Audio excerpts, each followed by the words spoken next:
Hello po, Tita Darlene. Hello po, Tita Darlene. Thank you so much po. Hello, it's me, Darlene Vlog.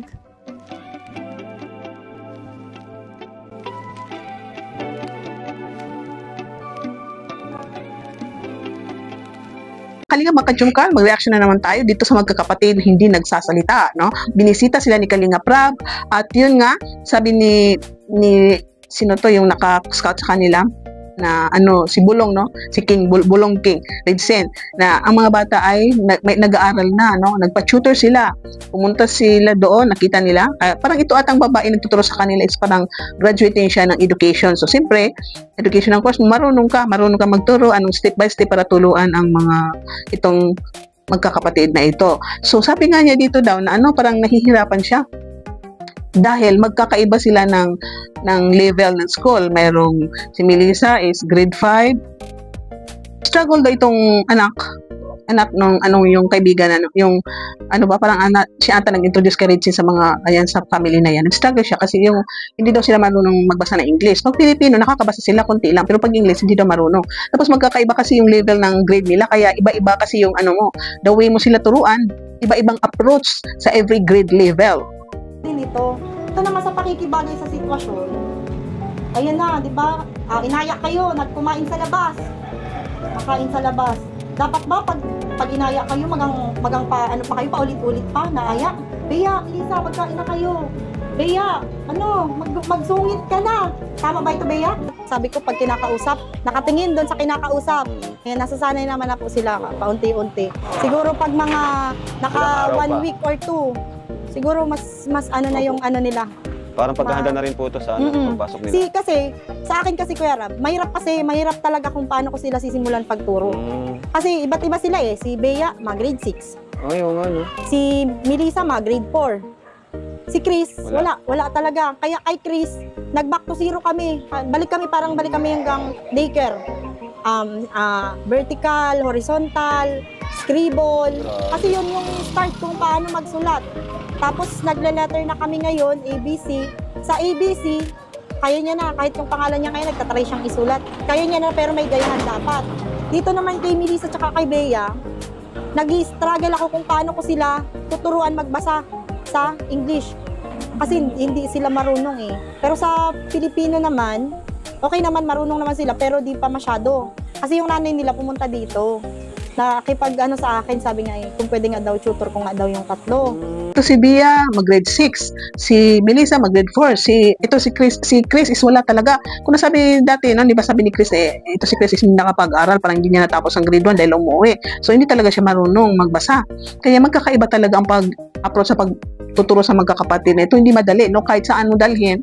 Siyempre, kung isa ang magtuturo sa kanila, isa ang mag-tutor, talagang mahirapan ka kasi iba-ibang approach. Buti kung ito si ikaw magturo, tatlong teacher. Pero ito, isang teacher, kaya malilito ka minsan, malilito kay, diba? So, buti merong sa kanila mag-tutor dahil, yun nga, para preparation sa pagpasok nila sa pag-aaral at itong dalaga na rin is, kasi closing vacation. So, next year natin graduating siya. So, marunong siya magturo kasi siyempre, napapag-aralan nila yan. Meron silang apprentice, teaching, kaya marunong itong babae na to, itong teacher ito.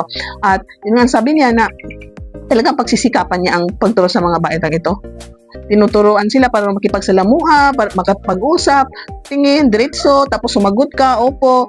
Pag may tinanong sa'yo, sagot, hindi yung uulitin pa. Ayan, pag niyaya kayong kumain, kain, isang bisis tawagin, hindi maraming bisis tawagin. Ang dami niyang nasabi dyan na maganda para sa mga batang ito. Kaya kayo mga Kalingap Jungka, panoorin niyo ang vlog dito sa vlog ni Kalinga Prab, ang full video, panoorin niyo ang mga batang ito is, alam niyo ba, kumain na sila. Ito si Chris is kumain na, ito si Bea is ilang bisis na sabihan pero kumain na. Ito si Melissa, yung bunso, na ang tagal kumain pero parang sinimulan niya, pero at least kumain. Hindi pinakita na kung paano sila natapos, basta ang sabi is kumain daw sila. Sila yung may mga story na alamat. Minsan doon nagbibiro itong teacher, tumatawa daw sila. So, sa tingin to, yung sabi ko kasi ang teacher is babae, yan, babae talagang gusto nila makaharap. Tapos nung dumating ang camera, kasi sabi ng teacher is talagang nagpa-participate sila. Nung dumating ang camera, nakayoko naman sila konti, pero hindi masyado nakayoko. At nung kakausapin na sila ni Kalinga Prab, yan, sumasagot na sila. So, nakita natin na nag-improve na ang mga bata. Hindi katulad dati noon na maraming naiinis, napipikon. So ngayon, sunod-sunod na. Parang malaki na improvement. Kaya abangan natin, talagang malaking tulong din itong mag-tutor sa mga bata na bago pasukan is meron na silang alam para matuto na sila kung paano makipagsalamuha. Dahil sa school talaga maraming classmate, maraming tao, schoolmates, no? So, hindi mabilang ang mga estudyante. So, itong mga bata ito is talagang kailangan nilang paghandaan ang pagpasok ng paaralan. Sana sa next time, no, hindi lang yung nakayoko, di ba? Nakayoko, titingnan sila sa camera, sumasagot. Sana minsan, ngingiti na sila, tinatanong, ngingiti na sila. So, sa tingin ko darating ang panahon yan. Huwag natin biglain ang mga magkakapatid na ito dahil sa tingin ko is mag-improve, mababago sila, pero yun nga, huwag biglain. Dahan-dahan lang, slowly but surely, ang kasabihan. May nagbigay sa kanila ng velvet bags na necklace para sa magkakapatid na ito bagay sa kanila, no? So, makita natin na medyo nakangiti sila ng kunti nang makatanggap sila ng regalo. Ito, ganda, kwintas. Sino walang kwintas sa inyo? Ayun, si Chris. Oh, Chris. Para sa'yo. Uy, very good. Chris, suot lang namin, Chris, sa'yo, ha? Okay lang? Magpaalam pa sa kanya kung okay lang. Chris, suot lang sa'yo, okay? Yung ganito na kalmot, Chris. Doon ka sa likod ni Chris. Yan, ganyan. Yan. Oh, Chris, suot lang, Chris, ha? Yan. Angat ka, Chris, ito. Yan. Bagay, oh. Yan, ikutin mo lang yan. Ay, ito pa. Tig-isa pala kayo. Same pala yun. Same pala. Oh, Melissa. Thank you po kaya. Uy, ang bait ni Melissa. Ano, Arjun, kaya pa? Wait lang, oh. Okay na yan. Yan. Ito naman is for Bea. Natin na sila, at yun, nagkukwento si Vincent at si Rab na ito si Chris is napag-iwanan sa academy kasi grade 1 lang siya. Ito si Via is grade 6, si Mary is grade 4, so may layo ang agwat, di ba po? So tapos nakita natin dito na naglalakad sila, no? Parang yun nga, pauwi na sila. At pagdating sa bahay, pakinggan yun anong sabi ng nanay. Nakakatuwa po ang sabi ng nanay. Malaki ang improvement, napansin ni Rab, napansin ng K-Boys, kahit tayo napansin natin na malaki ang improvement.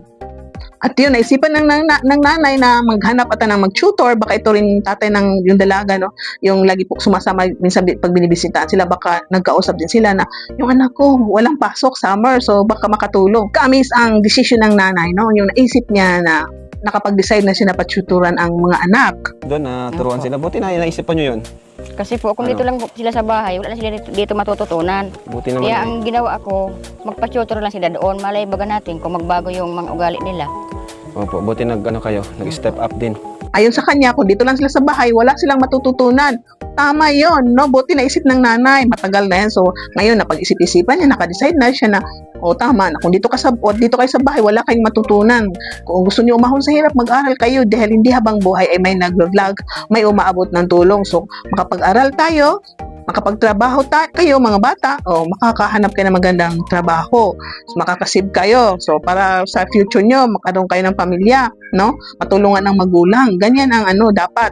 Na kayo mga bata, wala nang hiya-hiya. Dapat labanan yung hiya. Magiging strong na isipin lagi natin ay ba't ako mahiya, hindi naman masama ang ginagawa ko, ba't ako mahiya, bibili naman ako sa tindahan. So, pag may ngumiti, pag may mag-hello, ganon. Nag-participate na ang nanay at itong mga bata nakapag-decide na, hindi rin napipilitan. So, yan, magandang samahan ito, magandang vlog at makita natin ang improvement ng mga bata ito. Tuloy-tuloy lang vlog. So, tuwing vlog, may makikita tayong improvement, may makikita tayong pagbabago. So, maganda yun, no? So, kayo, huwag nyo ibas ang magkakapatid na ito. Huwag natin biglain. Dahan-dahan nga po. So, yung sabi ko, slowly but surely. Ito, dahil ikaw nanay, malaki ang papel natin sa pagiging ina, so dapat i-remind mo sa kanila, gising na kayo dahil may pasok kayo, may tutor pa kayo. Magdala kayo ng papel, magdala kayo ng lapis, makinig kayo doon kung anong tinuturo ng teacher, sundin ninyo. Kung sabing ngiti kayo. So pag uwi ninyo, habang kayo naglalakad, kung mayroong namamansin sa inyo na binubuli kayo, huwag niyong pansinin, tapos pa may nagtanong sa inyo, saan kayo galing, sumagot kayo, ganon. Simple lang yan. So, sa tingin ko, yun, dahil nanay tayo, isa tayo sa teacher, number 1 na teacher sa ating mga anak sa bahay, kung saan man tayong nanay tayo ang number 1 na teacher, number 1 na yung makikita nila, model tayo sa ating mga anak. Makikita ng mga anak natin na very, tayo, humble, respectful, friendly, ganon. Makikita nila yung mga ginagalaw natin, yan ang sinusunod ng ating mga anak. So, kayo mga anak, mga magulang, careful din tayo sa ating mga ginagawa, careful tayo sa ating mga sinasabi kasi may mga bata talaga na sinusunod, ginagaya ang nakikita nila. Lumalaki sila, yung kung ano nakita nila, yun, sinusunod nila. Mahirap na baguhin pag yung lumaki sila na nasanay na sila. So, nababago pero mahirap, no? Dahan-dahan talaga. Hiyaan nga nanay noon, tapos yung mga bata nagtatakbuhan pag may tao, so unti-unti na sila nagbabago. So yan, normal na pag nagbablog si Kalinga Prab, may binibigay na lingap, may binibigay na pera or bigas, grocery, no? Yan na po. Nakikita natin sa tuwing nag-vlog siya. So mga Kalingap Jumcar, tuloy-tuloy lang po ang pagmamaraton sa vlog ni Kalinga Prab.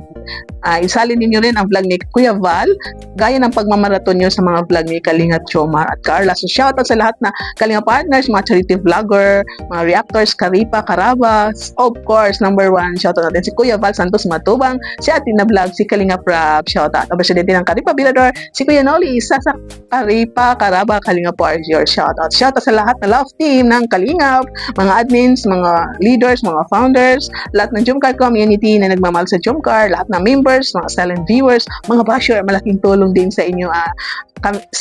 Malaking tulong kayo sa amin dahil sa inyong pag-stock na ating mga vlog, panonood. Thank you so much po. Jumcar fans for life, solids my supporters. I love you all and see you in my next reaction video. To all the admins, bye for now. Ingat kayo and God bless. Keep smiling.